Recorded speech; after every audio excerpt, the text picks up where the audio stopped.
is it possible to target the same niche across all these different platforms we're on, or should we be adapting it? Maybe you don't define who that person is exactly, but you come to understand the types of individuals that, you know, who actually are getting results with you and who are actually, you know, really sort of building that relationship with you as a coach. When you can, like you mentioned, have that authentic purpose within what you're doing, that's when you know that you have integrity because you actually care about your clients. Hi, I'm Sarah, Product Marketing Specialist for MacroActive and host of the One Up Project podcast. Right on. Awesome. Well, I'm Alec. I'm a Client Success Manager and I'm also a former personal trainer. So something that I think trainers and content creators in general can really struggle with is having to be on every single platform and then targeting the right niche on that platform. Like, what are your thoughts on, is it possible to target the same niche across all these different platforms we're on, or should we be adapting it? Totally. I think, I mean, it's, you know, when you know, over time, when you become a specialist or you become an authority in a certain, you know, type of content, then it makes sense to kind of, you know, do that across whether it's Instagram, YouTube, TikTok, and, you know, and sort of really, again, double down and really push that as your kind of main specialist, right? Or sorry, your main specialty, in a sense, right? And then sort of, you know, you can kind of obviously look at different platforms and look at kind of, you know, what the trending content or what the content is on those platforms that tend to, you know, be really popular. And you could always fall into the trap of trying to join in with that, right? So you can get on TikTok. So maybe on Instagram. So Instagram, you might be doing a lot of educational stuff, but then you move to TikTok and then you think, right, I've got to be doing entertaining.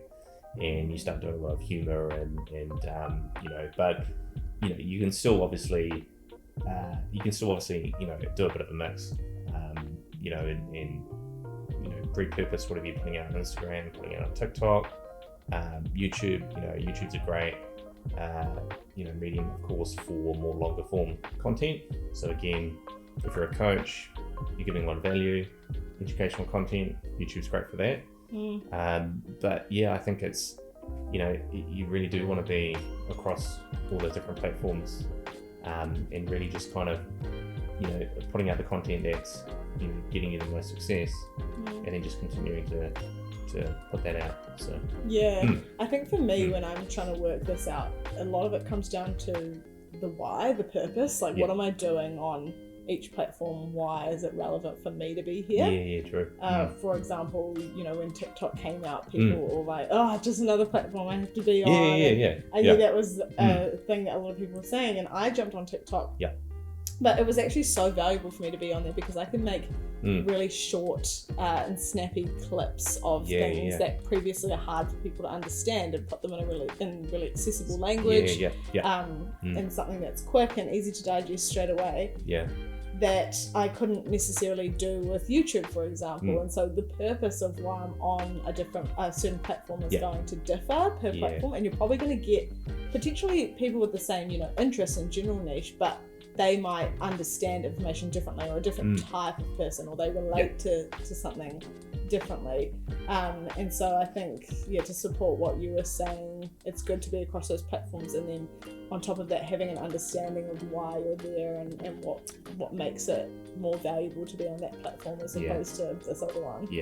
That's right. Instead of sort of following the you know, trends and trying to copy, sometimes it can be better to actually be a little bit different, right? And actually put out content that's more aligned with your, you know, business goals, right? You know, in terms of what you, you know, if you are putting out really good content on YouTube, and you can sort of take those parts of that and put them into little mini TikTok or Instagram Reels videos, right? So, so it's kind of, you have that purpose, like you said. Definitely.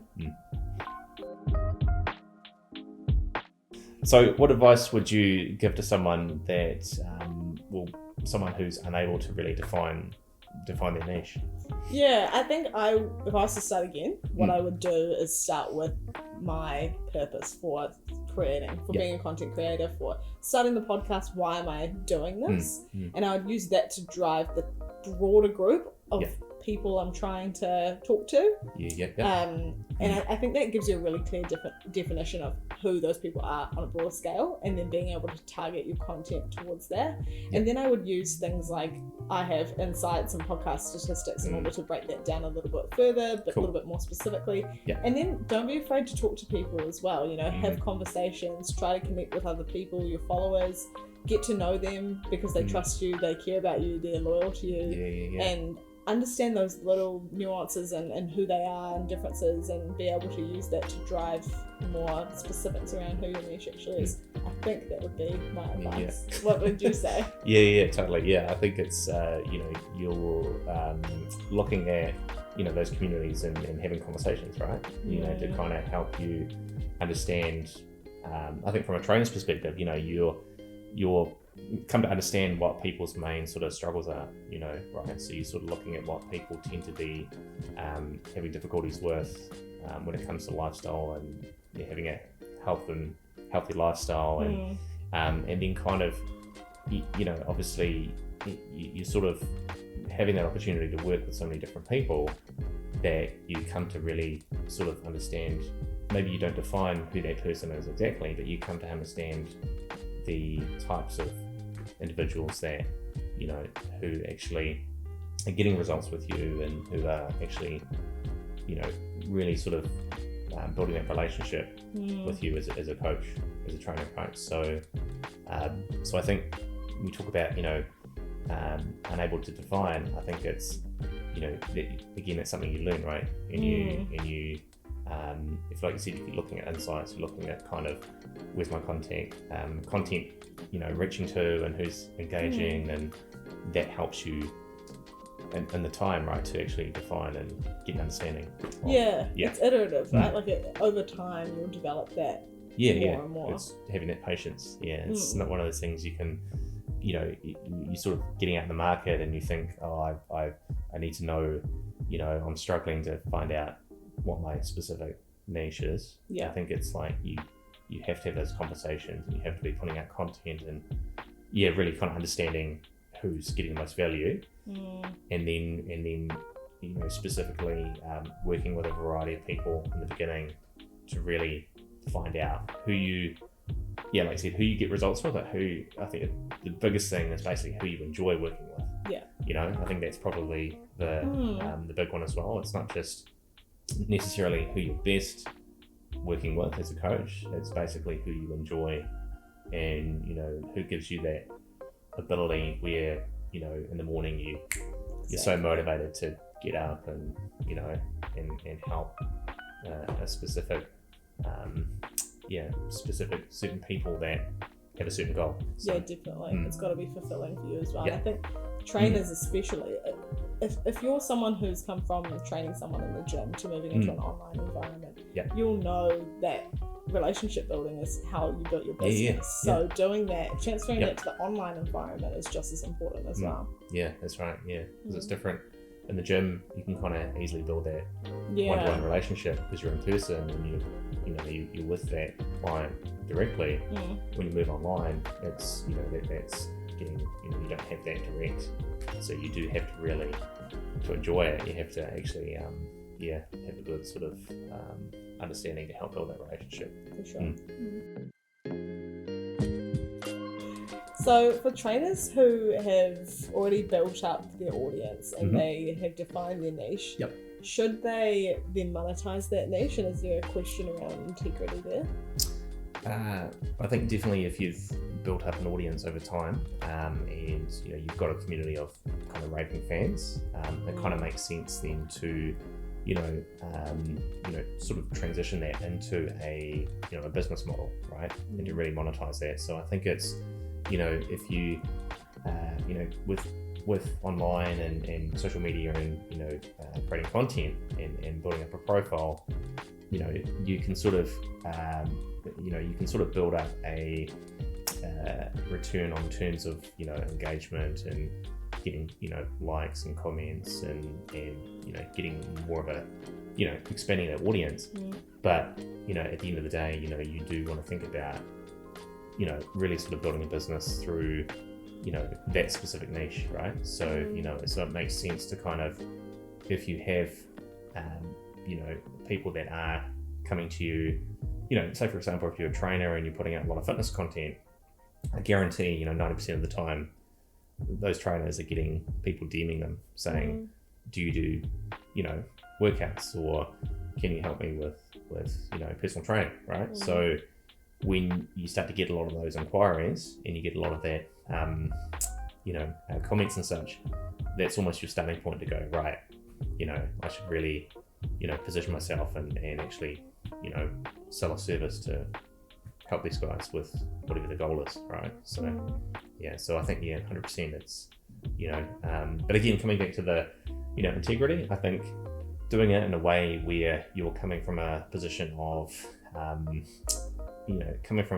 actually showing that you want to help, as opposed to purely financial. I think that's the when that hurts your integrity, when you're coming in at a position of, I want to make money, I want to sell to you, without real having that sense of, actually I care about you, or I want to, help as many people as possible. So I think there's a line between, of course, monetize 100, but the integrity comes from your position and saying, I actually enjoy this. I love working with people. I love getting clients getting results, and I love building this community. And I think when you show that, or when you start from that mindset, that shows in your content, right? And it shows when you're selling. So I think there's it's definitely a way to do it without hurting your integrity as such. I'd so agree with that. Like, I think a lot of trainers, most trainers, have the authentic passion to help change lives, and we share that at MacroActive. That is our goal as well. And so it's always going to come from an authentic place when you're authentic in that purpose, being you want to help change lives. And it can be hard, especially if you haven't monetized something before, that you feel almost guilty that you're then charging for this thing that you were just so willing to give out, for free in essence before. But you've also got to make a sustainable living. And everyone's dream is, of course, to do their passion full time. But you can only do your passion full time if it's also helping you to live day to day as well. So I think that when you can, like you mentioned, have that authentic purpose within what you're doing, that's when you know that you have integrity, because you actually care about your clients. You want them to see results. So you're going to put in heaps of hours to help them regardless. So, why not kind of be rewarded for all of that work and that value that you're contributing to people's lives, and ultimately, the world to a happier and healthier place. So you said, like, with the whole, work ethic too, as you said, it's going to drive your ability to put in the extra effort required, right? So when you come from that position of, strong integrity, where you really want to make an impact, you really want to help people, and this is your main motivator, that in turn helps you get through the hard stuff, right? So you actually persevere and you push through.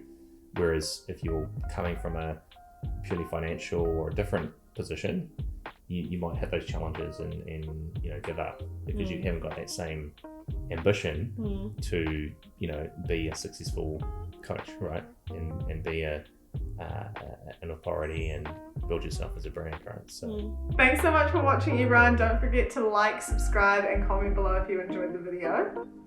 So if you too want to be successful and scale your impact, check us out at the link www.macroactive.com. And also make sure you check out our socials as well. They'll all be linked in the description below.